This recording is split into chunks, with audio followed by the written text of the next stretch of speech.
Bonsoir à toutes et à tous, très heureuse de vous retrouver. Bienvenue dans cette édition de Journal. Au sommaire de ce mardi, dossier assassinat, président Jovenel Moïse. Le juge Walter Wessert-Volter a rendu son ordonnance. Plus d'une cinquantaine de personnes sont inculpées. Parmi elles, l'ancienne première dame Martine Moïse, Claude Joseph, ex-premier ministre, et l'actuel ambassadeur d'Haïti à l'OEA, Léon Charles. Le syndicat de la police nationale d'Haïti dénonce une campagne de déstabilisation sur les réseaux sociaux visant à nuire l'image de la police. Cette structure demande aux agents de la PNH d'être professionnels lors des manifestations et déplore la coopération entre certains journalistes et des groupes armés. Lancement ce mardi par la Sogebank de sa carte de débit international. Cette carte permet à son détenteur d'effectuer des transactions sur tous les POS et ATM, tant sur le territoire national qu'à l'échelle mondiale.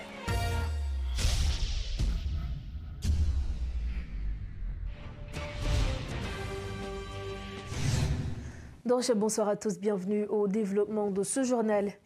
Comme annoncé, l'ancienne première dame Martine Moïse, l'ancien premier ministre Claude Joseph et l'actuel ambassadeur d'Haïti à l'OEA sont parmi un groupe de cinquantaine de personnes inculpées pour l'assassinat du président Jovenel Moïse.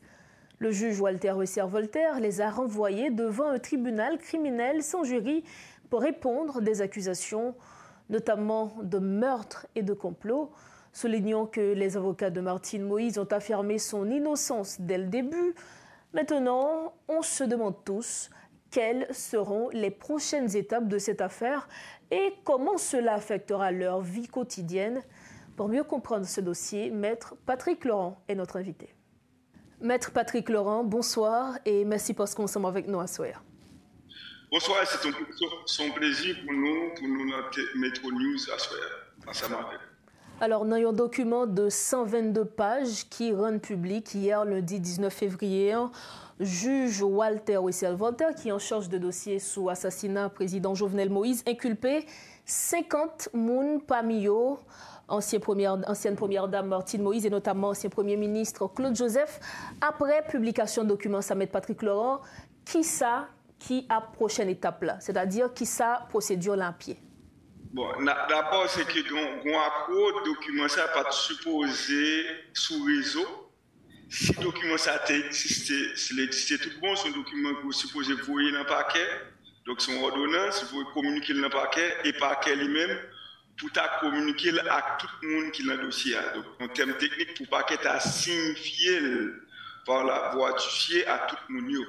Donc maintenant, si ça sur réseau est vrai et c'est authentique, donc c'est capable d'ordonnance du juge là. Eh bien, premier bail pour le juge à te faire, c'est par l'intermédiaire de greffe, voyer le paquet. Et paquet lui-même, l'État supposé voyer le bail monde qui concerne. Donc, tu as parlé d'un terme technique. Le juge là communiqué ordonnance dans le paquet et paquet signifié ordonnance là au particulier. Mais Florent, bien avant, est-ce que le fait que le juge mette des documents sur les réseaux sociaux, est-ce que ça capable un argument pour les gens qui inculpent dans le dossier ça, pour dire que c'est un bagage qui est illégal? Bon, en général, cette façon de faire, c'est pas la façon légale de faire, c'est le juge là, sur une ordonnance, il communique le paquet et le paquet notifie la commune. Il n'est pas normal pour que c'est sous réseaux sociaux pour les gens que soit lié au la juger ou bien pas au la juger. Ce n'est pas moyen orthodoxe. Donc ce qui veut dire que cette façon de faire est illégale. Mais ça n'a pas un document illégal. D'accord. OK? Oui, nous avons retourné dans la procédure justement. On t'a dit que les juges là, ils ont envoyé des documents dans le paquet et puis qui ça cap suite là, dans le cadre de procédure ça? OK. Le premier, c'est que le juge a fait le travail, c'est que le travail lui a relé l'ordonnance. C'est décision. Il notifie le paquet, il communique le paquet lui-même, il va signifier le bail. Paquet, si le paquet n'est pas d'accord à travailler avec l'ordonnance, il y a un jour franc dans l'air communiqué là pour interjeter l'appel. Un jour franc, il dit 3 jours ordinaires. Donc il y a 3 jours depuis l'air où le document valide pour le faire, pour l'interjeter l'appel. Si le paquet n'est pas interjeté l'appel, il notifier les gens qui concernent, que les gens voient juger, que les gens non lieu, donc tu ne peux pas juger. À ce moment-là, les gens ont 10 jours pour interjeter l'appel.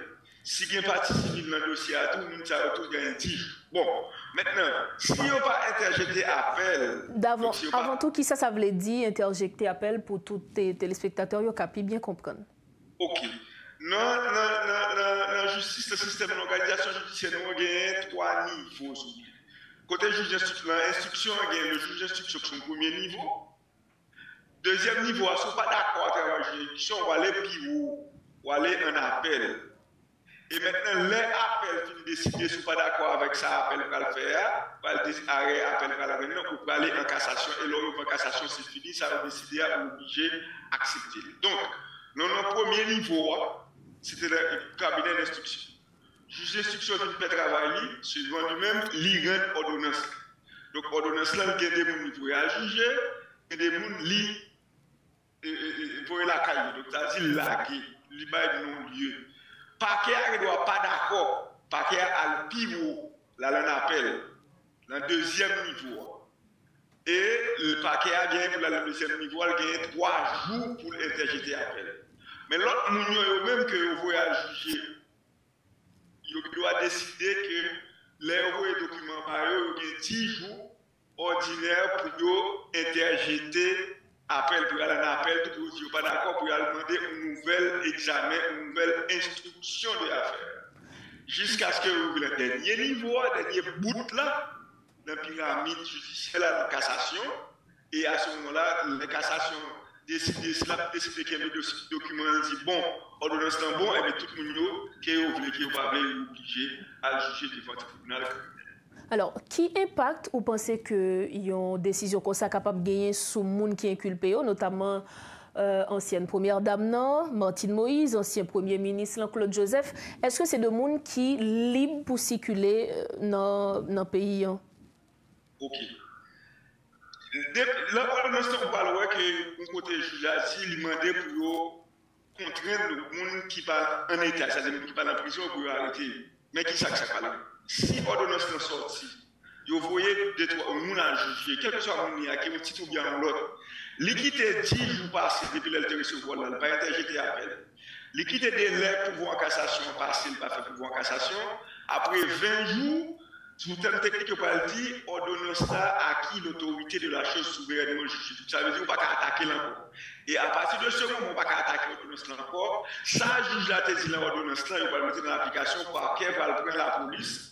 À passer chercher les gens qui mettent l'ordonnance pour juger, pour arrêter, mettre en prison pour autant de jugement dans les devant tribunal. Donc, les gens ont jusqu'à 20 jours pour même pour faire ensuite.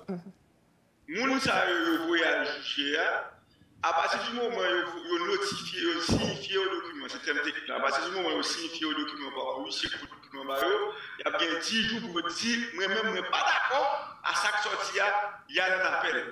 Parce que si on ne fait pas, ça risque péril, parce que depuis qu'on ne fait pas, le document, ça vient, et on pas attaquer encore, eh bien, on est obligé d'arrêter, pour juger, parce que en matière criminelle, ou pas qu'à juger libre. Il est obligé de prendre, il a exécuté l'ordonnance pour mettre en prison, pour juger, pour le faire valoir pour devant le tribunal criminel. C'est ça la plus difficile parce que le tribunal criminel a dit est-ce qu'on est coupable ou bien est-ce qu'on n'est pas coupable. Donc même si mon lit Haïti ou bien dans l'autre pays à l'étranger, il est capable de faire arrêter toutefois que lui-même n'est pas fait ensuite dans l'heure qui est fixée par la loi. Oui, parce que si mon à l'étranger, la justice a demandé pour voler à Haïti. En termes de extrader pour le juger. Si en Haïti, la police a passé, a cherché pour arrêter, pour le juger. Si le caché n'est pas jeune, ça ne va pas dire jugement campé. Il y a fait jugement derrière, il n'y a pas jeune, il va aller ça comme un jugement par contumace, et il a condamné pour ça de dos. Et il a gagné 10 ans pour Pipiti, pour que tout le monde dise ok, je ne suis pas là pour venir juger. Mais les gens qui ne pas ni interjeter appel, ni faire exercer pouvoir en cassation, d'attendre ordonnance pour juger, depuis qu'ils n'ont pas présenté, ils n'ont pas quitté avocat ou présenté pour eux. Mais ça, ils n'ont pas jugé par contumace des dos. Dans tel dossier comme ça, qui ça vous pensez que nous sommes capables d'attendre pour suite là, dans le cadre du dossier assassinat président Jovenel Moïse, là, M. Patrick Laurent, pour nous finir? Bon, ça ne t'a qu'à attendre cette transition par analyse judiciaire, puisque nous avons plusieurs de nous inculpés ou à juger. C'est sûr que Mounsayo pral interjeter appel. Et là, ça, nous parlons, contrairement avec l'instruction, pas ouvert à la presse, mais les appels là, c'est une audience qui est libre. C'est une audience qui pral ouvert à tout le monde et que la cour d'appel pral tenter d'examiner et car si il y a qu'un ordonnance la confirmer, s'il a pas qu'un la infirmer, s'il va leur donner une nouvelle ordonnance, il va nommer un juge de proposition pour refaire instruction ou bien demander à l'autre cabinet d'instruction, l'autre juge d'instruction pour faire tout dépend de ça qui va donner. Ça qui est plus probable a bien appel quand même parce que qui vont la juger pour le criminel, nous avons trouvé l'état risqué en pile pour que nous à juger pas décider de faire appel. Merci infiniment, Maître Patrick Laurent, pour ces précisions. Merci et bonne soirée. Merci. Voilà, c'est avec nous Maître Patrick Laurent qui portait les points du doigt, le mot du doigt, les précisions nécessaires quant à ce dossier relatif à l'assassinat du président Jovenel Moïse. Voilà le mot du doigt sur cette affaire relative à l'assassinat du président Jovenel Moïse. Précision portée, on le rappelle, par Maître Patrick Laurent. Parlons à présent d'insécurité. La crise sécuritaire à Port-au-Prince depuis février a entraîné la fermeture de 15 écoles, affectant près de 290 000 enfants privés de repas scolaires, selon le Bureau de la coordination des affaires humanitaires des Nations Unies. De plus, les violences ont fait au moins 2 morts parmi les enfants, avec des blessures graves touchant d'autres, et ont provoqué le déplacement de près de 10 000 personnes en seulement 2 semaines, portant le total à près de 20 000 depuis le début de l'année. Autre nouvelle, le syndicat de la police nationale d'Haïti est préoccupé par une campagne de déstabilisation sur les réseaux sociaux visant à nuire à l'image de la police. Francisco Auxil, porte-parole du syndicat, a exprimé cette inquiétude. Il demande aux agents de la PNH d'être professionnels lors des manifestations et déplore la coopération entre certains journalistes et des groupes armés. De son côté, Lionel Lazare encourage les agents à se comporter de manière exemplaire et à servir la population plutôt que des intérêts particuliers. Suivez ce reportage de Rodolphe Pierre-Louis. C'est un syndicat de la police nationale qui sollicite le concours des membres de la population. Si le comportement des différentes unités de la PNH ont fait couler beaucoup d'encre, et notamment sur les réseaux sociaux, où les commentaires sont loin d'être favorables, le SINAPOA n'entend pas garder le silence suite à ce constat. Il y a un journaliste que moi sur les réseaux sociaux, moi non li, et puis moi un commentaire, le monsieur est entré en contact avec lui, et il a fait me comprendre que c'est pas page li, c'est pas non, c'est des individus mal intentionnés qui utilisent non comme un journaliste qui connaît pour capable continuer avec campagne de déstabilisation ça. Ça fait nous comprendre que réseau gang yo puissant, yo gagne propre journaliste yo gagne propre média en ligne pour yo capable faire travail ça. Pendant ce temps, nous-mêmes, comme policiers, nous-mêmes, dans la population civile, nous connaissons, c'est nous-mêmes qui, là, comme journalistes, qui a fait le travail là. Nous connaissons ça tout comme policiers. Nous, sur les réseaux, nous cherchons tout. C'est une campagne de déstabilisation constatée sur plusieurs plateformes numériques à l'encontre de l'institution policière. Faisant office de porte-parole de ses pairs, Francisco Auxil s'érige en défenseur de l'image de la PNH. On nous évite campagne de dénigrement, campagne de déstabilisation ça nous qui a fait dans les médias, qui a fait sur les réseaux sociaux contre les policiers, contre institutions. Institutions sont institutions de l'État. Moi-même comme policier, je dois demain si je veux me révoquer, je pas dans l'institution encore, je dois faire abandon, pas dans l'institution encore, je dois voyager, c'est des hommes et me retirer dans l'institution, mais moi j'étais un monde, moi j'étais un citoyen, donc quel que soit côté mieux, la constitution haïtienne lui exige que me de bailler service à un monde qui n'a nécessité quel que soit statut monde ça, est capable de gagner.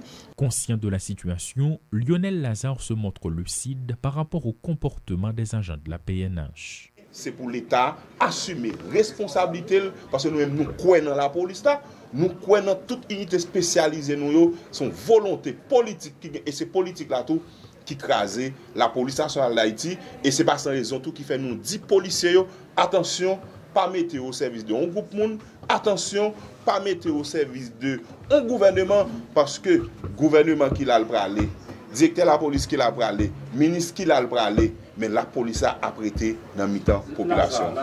Des membres du syndicat de la police nationale d'Haïti n'ont pas caché leur position par rapport aux différentes actions dans lesquelles de nombreux policiers se trouvent impliqués lors des mouvements de rue. D'ailleurs, c'était l'occasion pour des membres du SINAPOA de dénoncer ces comportements et également de lancer un message à la population, à savoir mettre fin ou encore donner une mise en garde par rapport aux campagnes de déstabilisation qui sont virales sur les réseaux sociaux. Et dans le contexte où nous sommes parvenus, ce contexte d'insécurité, il est important à ce qu'il y ait la sauvegarde du mariage police-population afin de mettre fin à l'insécurité.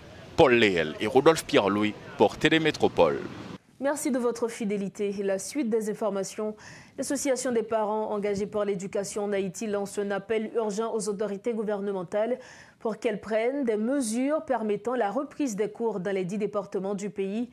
Beaucoup de parents sont à bout et ne savent pas quoi répondre à leurs enfants qui demandent quand ils pourront retourner à l'école. La coordonnatrice générale de l'association en ligne, Niola Octavius, souligne l'importance cruciale de l'éducation pour la société et insiste sur le fait que priver les enfants d'éducation compromet l'avenir du pays. La conférence que nous organisons aujourd'hui, c'est pour nous voyer un cri d'alarme, pour nous utiliser voix nous en tant que parents, et pour nous voyer un cri d'alarme par l'État, pour que l'État prenne responsabilité, pour que l'école soit capable de l'ouvrir, pour que les gens soient capables de chita, souvent l'école pour apprendre dans la paix. Nous pensons à ça, c'est à cause du moment là, nous constatons qu'il y a pile l'école qui est fermée, qui en grande partie causée par l'insécurité. Donc, les gens viennent retrouver dans le caille. Ils n'ont pas qu'à prendre l'apprentissage là exactement côté où tu as supposé hier, qui c'est dans l'école là. Donc, nous-mêmes parents, nous avons un ras-le-bol. Et puis, il y a un moyen que nous utilisons matin là pour nous exprimer ras-le-bol ça. C'est une conférence que nous baillons ensemble avec des parents pour nous dire l'État, pour lui prendre responsabilité, pour que les gens retournent à l'école, pour les chita, pour les apprendre, parce que c'est là qui place. Si nous disons nous préparer une jeunesse, si nous disons ti moun jodi grand moun demain, donc c'est avenir pays. Donc si nous pas goumé pour que ti moun yo formé jodi qui modèle dirigeant nous voulons gagner demain. Nous demander pour l'État pour responsabilité, nous demander pour leader pour responsabilité, nous demander pour toute autorité dans le pays à prendre responsabilité, nous demander pour la société à prendre responsabilité, nous demander pour chaque grand citoyen pour prendre responsabilité.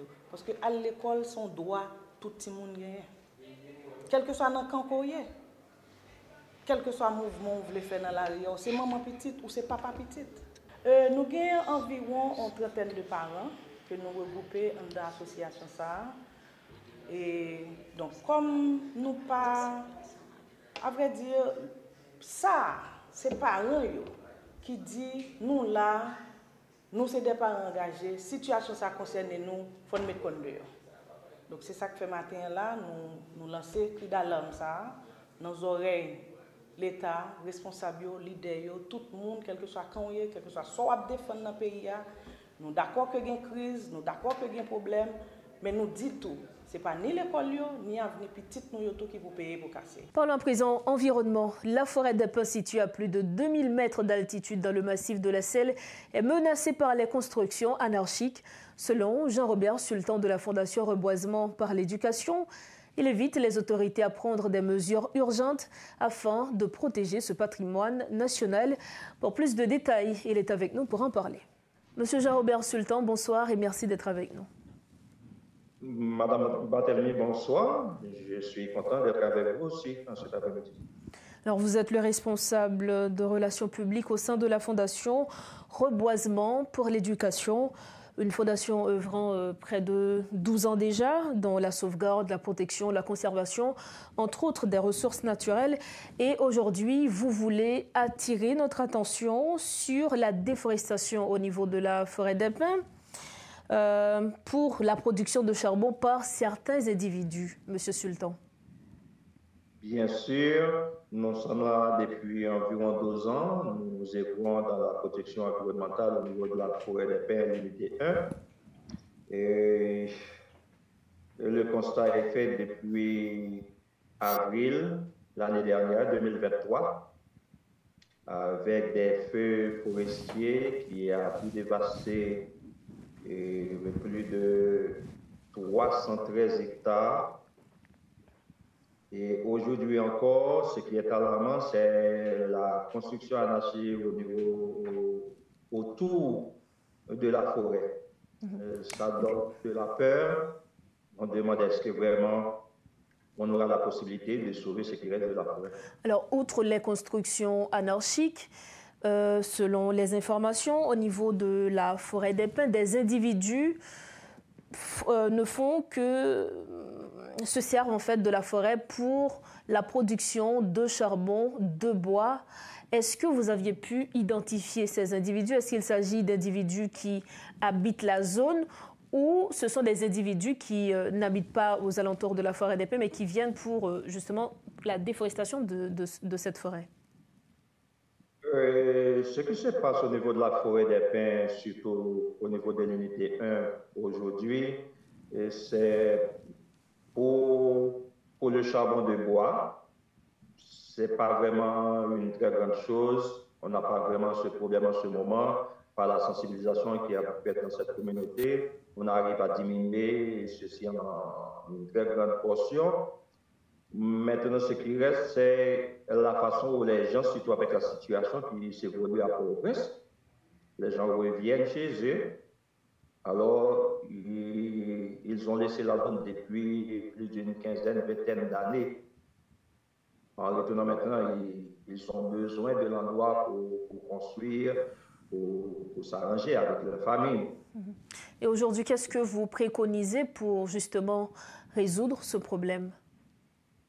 Mais la situation, c'est l'État central qui devrait prendre ça en main. Le ministère de l'Environnement, il devrait avoir un programme pour la relocalisation des gens et de travailler avec eux, un travail de sensibilisation pour les aider à comprendre mieux, parce que c'est vraiment terrible pour le moment ce qui se passe au niveau de la forêt. Vous nous dites qu'il y a des constructions anarchiques. Est-ce qu'il n'y a pas des autorités locales qui protègent justement cette zone-là?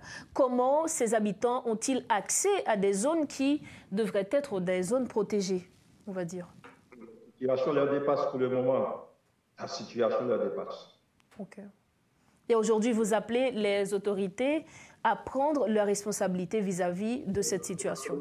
L'éducation fait appel aux autorités de prendre leurs responsabilités en main, de travailler avec les gens qui viennent de Port-au-Prince, de la plaine du cul-de-sac, qui sont des gens de la communauté, mais qui ont laissé depuis des dizaines d'années, plus qu'une quinzaine, vingtaine d'années déjà. Maintenant, ils sont de retour, ils ont besoin de l'espace pour s'y mettre.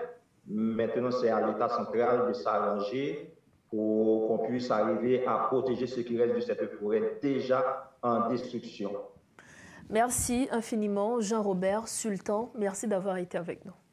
C'est un honneur de vous remercier, Madame Barthélemy. Voilà, c'était avec nous le responsable des relations publiques au sein de la Fondation Reboisement pour l'éducation, Jean-Robert Sultan. Il est venu, en fait, il a attiré notre attention sur la situation au niveau de la forêt des pins. Le Conseil national des télécommunications Conatel dit vouloir réattribuer les fréquences 52 à 58 aux télécommunications et annonce la migration prochaine des chaînes de télévision qui les occupent sur une plateforme numérique. Selon le directeur du Conatel, l'ingénieur Jose Jean-Baptiste, cette plateforme, qui aura une forte capacité, devra être gérée par un consortium réunissant plusieurs médias télévisés. Ces explications. Les opérateurs ont déjà été contactés et il y a un cahier de charge qui va être mis en place. Alors, la transition se fera en 2 temps. Premièrement, il y a l'urgence, c'est de déplacer toutes les chaînes de télévision de la chaîne 52 à 68. Et pourquoi de 52? Parce qu'au niveau international, cette bande, c'est la bande des 700 MHz, a été réallouée à la téléphonie mobile. Donc toutes les chaînes de télévision allant de la chaîne 52 à 68, ces fréquences sont attribuées à la téléphonie mobile. Que faut-il faire avec ces stations existantes? Qu'est-ce qu'on a fait et plusieurs pays ont adopté ce même modèle, c'est de mettre déjà une plateforme numérique pour que cette télévision puisse migrer sur une plateforme numérique et libérer ces fréquences qui seront attribuées à la téléphonie mobile. C'est la première phase. Là, vous êtes en train de nous dire que bientôt, on ne pourra pas trouver Métropole sur la chaîne 52. Voilà. Il y aura un temps de simulcast, le temps d'avertir votre auditoire que cette émission qui se passe sur la chaîne 52 peut être captée en même temps sur une plateforme numérique, sur telle chaîne, par exemple. On le fera dans la bande VHF. Parce que de plus en plus, la tendance, c'est de prendre toute la bande UHF, donc de fréquence 450 jusqu'à 800 MHz sont alloués à la téléphonie mobile. On ne peut pas être plus clair pour le public. VHF, c'est le Very High Frequency. Very High Frequency. De la chaîne 2 à la chaîne 13, c'est la bande VHF. De la chaîne 14 à 68, c'est la bande UHF. Ultra High Frequency. Ultra High Frequency. Autre dossier, la Sogebank a procédé ce mardi au lancement de sa carte de débit internationale qui permet à son détenteur d'effectuer des transactions sur tous les POS et ATM, tant sur le territoire national qu'à l'échelle mondiale. Selon les responsables de la Sogebank, l'introduction sur le marché de cette nouvelle carte de débit internationale qui remplacera les cartes locales actuellement en circulation est la réponse aux nombreuses sollicitations de ses clients qui souhaitent disposer d'une facilité de paiement ouverte sur l'international. Suivez les explications de la directrice générale de la Sogebank, Madame Pascal Verrette, et la directrice exécutive commerciale, Tassiana Policar-Bernadel. C'est avec une immense fierté et un réel enthousiasme que je suis avec vous aujourd'hui pour marquer ce moment clé dans l'histoire de la Sogebank. Notre banque inaugure la toute première carte de débit internationale du pays. Un jalon significatif dans notre parcours d'innovation et d'engagement envers nos clients. Cette carte incarne l'évolution constante de notre banque et reflète notre engagement de toujours fournir des solutions financières modernes et adaptées aux besoins de notre clientèle. Je tiens à exprimer ma gratitude envers nos équipes dévouées qui ont travaillé sans relâche pour concrétiser ce projet. Leur détermination et leur passion ont été les moteurs de cette réalisation. Et je suis convaincue que cette carte deviendra un pilier essentiel de notre offre de services. Permettez-moi également d'exprimer ma reconnaissance envers vous, chers clients, qui nous ont fait confiance tout au long de notre parcours. C'est grâce à votre fidélité et à vos attentes élevées que nous trouvons l'inspiration pour travailler plus ardemment, innover et nous perfectionner continuellement. Je vous invite à réclamer votre carte de débit international dès aujourd'hui et à l'utiliser pour explorer de nouvelles possibilités, tant en Haïti qu'à l'étranger. Nous sommes fiers de pouvoir vous accompagner dans vos transactions financières où que vous soyez à travers le monde. Encore une fois, merci à tous ceux qui ont contribué à la réalisation de ce projet innovant. Ensemble, nous écrivons un nouveau chapitre de succès pour notre banque. Oui, la Sogebank offre aujourd'hui la première carte de débit international du marché, le passeport vers un monde de possibilités. Des possibilités telles de pouvoir payer pour nos achats chez tous les commerçants équipés de POS en Haïti et à travers le monde. Également, la possibilité d'effectuer des retraits d'argent sur tous les ATM en Haïti et à travers le monde. Et bien sûr, réaliser des transactions en ligne sur Internet en toute sécurité.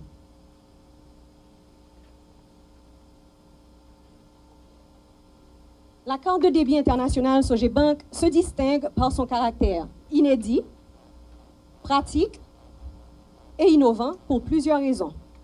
Premièrement, elle est homologuée Visa, ce qui en fait la première du marché. Elle est aussi dotée de la technologie sans contact, ce qui permet aux utilisateurs de finaliser les transactions en tapant simplement sur les POS, qui sont configurés naturellement pour les transactions sans contact, sans avoir à remettre la carte au caissier. Votre carte est donc toujours en votre possession, toujours sous votre contrôle. Mais la principale innovation de la carte de débit international Sogebank réside dans la possibilité de l'associer à deux comptes distincts de monnaie différentes, de devises différentes. Un compte Gourde pour les transactions effectuées en Haïti sur tous les POS et ATM. Donc, pour toutes les transactions qui sont effectuées en Haïti, le compte Gourde rattaché à la carte sera débité. Et un compte dollar pour les transactions internationales, que ce soit sur les points de vente, POS, sur les ATM, à l'étranger et sur Internet. Alors là, je dois rapidement corriger ce qui a été dit un petit peu plus tôt. C'est qu'en Haïti, les transactions essentiellement vont débiter le compte Gourde. Et à l'étranger, à l'international, le compte dollar sera débité pour toutes les transactions, que ce soit sur ATM, que ce soit sur POS et que ce soit sur Internet.